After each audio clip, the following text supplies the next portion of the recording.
کیا کروں؟ میں ایک ایسے ماحول میں رہ رہا ہوں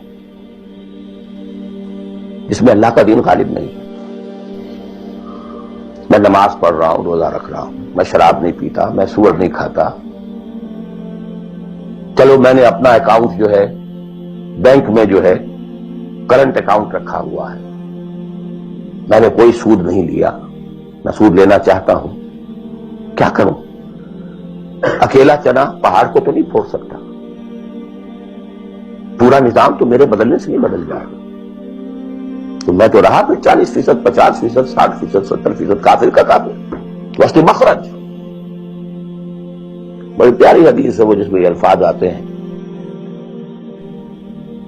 حضور نے فرمایا انہا ستکون فتنۃ، ایک وقت آئے گا تو بڑا فتنہ ہوگا.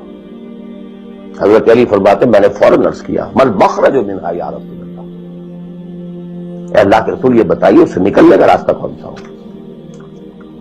یہ نہیں پوچھا کیا فتنہ ہوگا، کیوں ہوگا، کب ہوگا، کیسے ہوگا، کدھر سے آئے گا، کچھ نہیں، نکلنے کا راستہ بتائیے. بلکہ ایک اور روایت اس حدیث کی اس سے بھی زیادہ پیاری ہے کہ اصل میں حضرت جبرائیل نے کہا حضور سے یا محمد امتک بعدک، اے محمد صلی اللہ علیہ وسلم کبھی سوچا ہے تمہارے بعد تمہاری امت کا کیا بنے گا؟ تو حضور پلٹ کر سوال کرتے ہیں مل مخرج منہا یا جبرائیل، تو بہت بڑا پرابلم تم نے اے جبرائیل میرے سامنے رکھا ہے، تو اب آپ ہی بتائیں اس سے نکلنے کا راستہ کیا ہوگا. قال کتاب اللہ، وہ پوری حدیث پھر وہی ہے. کتاب اللہ فیہ خبر ما قبلکم ونبأ ما بعدکم وحکم ما بینکم وہو الذکر الحکیم وہو الصراط المستقیم وہو حبل اللہ المتین. اس کا مخرج کیا ہے؟ یہ ہے اصل میں میرے اور اگر تو یہ بات سمجھ میں آ گئی، اس کے لیے تصور سمجھ لیجئے ہمارے دین میں کفارے کا ایک تصور ہے.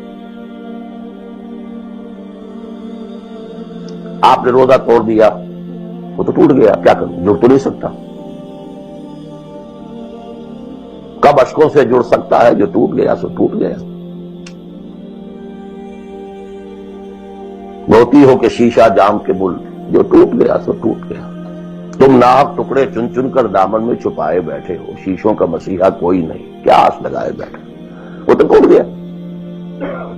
لیکن اس کا کفارہ دے دیا گیا. کفارہ ہے، قسم کھائی تھی، یہ نہیں ہے کہ اب توڑ نہیں سکتے، غلط کھا بیٹھے توڑو، کفارہ.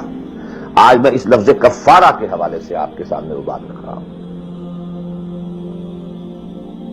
اب مجھے اللہ نے پیدا کر دیا اس دور میں، کسی کو ہندوستان میں پیدا کیا، کسی کو انگلستان میں کیا ہے، کسی کو امریکہ میں کیا ہے، کسی کو پاکستان میں کیا ہے، کچھ کو پاکستان پہنچا دیا ہے چاہے زبردستی چاہے اپنی مرضی سے، کسی کو یہاں پہنچا دیا ہے چاہے کسی بھی نیت اور کسی بھی ارادے سے. لیکن اب ہے کہیں ہے، کیا کریں؟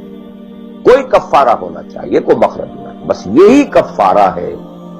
پھر نوٹ کر لیجئے اس ماحول سے سوائے سبسسٹنس لیول کے اور کچھ حاصل مت کرو، اور اس سبسسٹنس لیول پر بھی جو کچھ تم نے کھایا پیا ہے اور سانس لیا ہے، جو انرجی کریٹ ہوئی ہے، اس کا میکسیمم اس جہاد میں صرف کر دو کہ اس نظام کو بدلو. تمہاری یہ جد و جہد، تمہاری یہ کوشش کفارہ بن جائے گی اس کا. معذرۃ الی ربکم، معذرت پیش کر سکو گے اللہ کے. اے اللہ میں نے اس نظام کے ساتھ ریکنسائل نہیں کیا. اے اللہ میں نے اپنی توانائیوں اور اپنی محنتوں سے نہ اپنے لیے کوئی جاگیر بنائی نہ اپنے لیے جائیداد بنائی. اے اللہ میں کوئی دولت چھوڑ کر نہیں مرا. اے اللہ میں نے اپنے بچوں کو بھی اسی کام کے لیے لگا دیا تھا. میں نے ان کی دنیا سے بڑھ کر ان کی عاقبت کی فکر کی ہے. نہیں کر سکا، آگے کچھ نہیں ہو سکا تو میں بے بس ہوں. حضرت نوح بھی تو بے بس تھے، کیا کر رہے؟ لیکن اگر کسی بھی درجے میں ریکنسیلیشن ہے، کمپیٹیبلٹی ہے، اس کو آپ نے ایکسپٹ کر لیا ہے، اس میں پھلنے پھولنے اور پھیلنے کا بندوبست کر رہے ہیں، you are doomed. Everything will be multiplied by a big zero and will become a zero. یہ ہے جو میں سمجھا.